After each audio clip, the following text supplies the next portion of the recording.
Bonjour à tous, je suis très heureux de partager cette matinale avec vous. Mon nom est Luc Massou. Et pour commencer cette journée, je vous invite à méditer sur le verset de Romains 8, 19. La création attend avec un ardent désir la révélation des fils de Dieu. Je le répète, c'est dans Romains chapitre 8, verset 19. La création attend avec un ardent désir la révélation des fils de Dieu. Alors pour comprendre ce verset, premièrement, nous devons comprendre notre identité en tant que fils ou fille de Dieu. Nous sommes tous fils ou filles de Dieu. Et comme nous le rappelle Dieu dans Ézéchiel 36, versets 26 et 27, Dieu nous dit « Je vous donnerai un cœur nouveau et je mettrai en vous un esprit nouveau. Je retirerai de votre corps le cœur de pierre et je vous mettrai un cœur de chair. C'est mon esprit que je mettrai en vous. Ainsi, je vous ferai suivre mes prescriptions, garder et respecter mes règles. » Non seulement Dieu nous donne son cœur pour garder ses commandements, mais il nous donne aussi son esprit.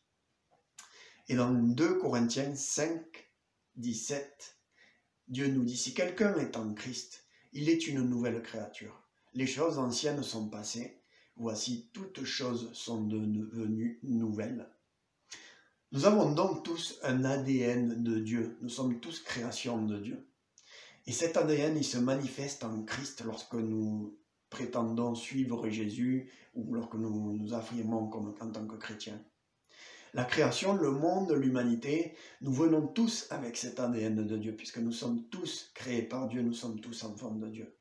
Mais tout le monde ne reconnaît pas Christ ou Jésus, tout le monde ne connaît pas ou ne reconnaît pas Jésus, et tout le monde ne reconnaît pas cet ADN qu'ils ont en Dieu.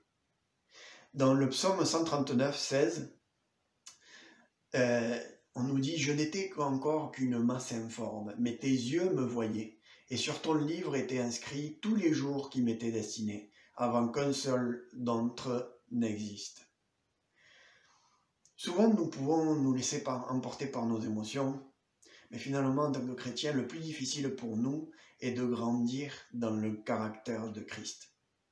Il s'agit en fait pour nous une question de volonté, une question de décision. Dans 1 Corinthiens 2, 16, Dieu nous dit « Qui donc là connaît la pensée du Seigneur et qui pourrait l'instruire? Mais nous avons la pensée du Christ. » Nous disposons donc de deux outils. Nous avons le cœur de Dieu que Dieu nous donne, mais aussi Dieu nous donne l'esprit du Christ. Et obéir à Dieu, finalement, c'est aimer Dieu et aimer son prochain. Les deux plus grands commandements.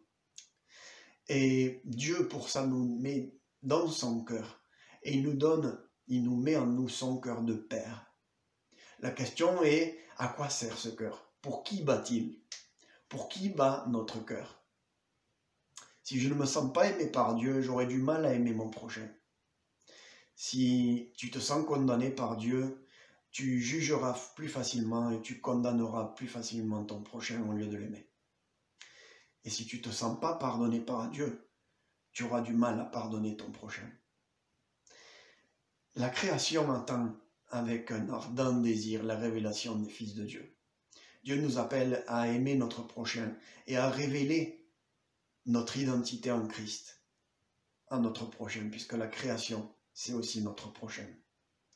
Dans les évangiles, Dieu nous rappelle à travers de l'histoire de la bonne femme samaritaine qu'elle ne s'est pas convertie par religion, mais elle s'est convertie bien parce que d'abord Jésus s'est approché d'elle et elle a accepté de s'approcher de Jésus. Et c'est de cette manière qu'elle s'est sentie aimée par Dieu avant de se convertir et de rendre témoignage dans son entourage. Et c'est notre prière, notre méditation de cette journée. Je vous invite à qu'on puisse vraiment mettre en pratique ce verset pour qu'en tant que fils ou fille de Dieu, on puisse révéler cette identité en Christ, en nous-mêmes, mais aussi autour de nous, pour que réellement la révélation de l'espérance en Christ puisse être manifestée dans notre entourage et dans la création. Bonne journée à tous, que Dieu vous bénisse.